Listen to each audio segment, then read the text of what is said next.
Tur, kur Salaca satiekas ar Baltijas jūru, jau 70 gadus stingri stāv zivju pārstrādes uzņēmums Brīvais Vilnis.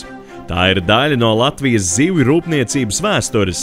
Daudziem brīvā viļņa šprotes liekas, ka garšo pēc bērnības. Bet arī bērnības garša mainās, iet līdzi laikam. Un Brīvais Vilnis arī. Latvijā un vairāk kā 40 pasaules valstīs labi pazīst vismaz 100 veidu uzņēmumā ražoto konservu. Brīvā viļņa vērtība ir darbinieki, salacgrīvieši un apkārtnes ļaudis. Daudzi pat vairākās paaudzēs. Ražotnes vadītāja Dace Bokmeldere saka, ka gandrīz visus pazīst vārdā, jo citādi jau nevar noturēt kvalitātes latiņu tik augstu.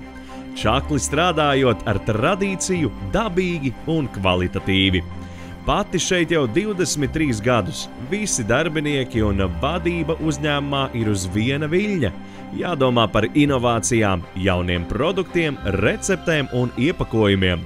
Un tad Brīvais Vilnis ražos gardus konservus vēl ilgi. Visiem darbiniekiem, kas strādā zivjapstrādē, pateikt lielu paldies par to, ka viņi tur ir, ka viņi cenšas un strādā, jo tas ir ļoti smags darbs.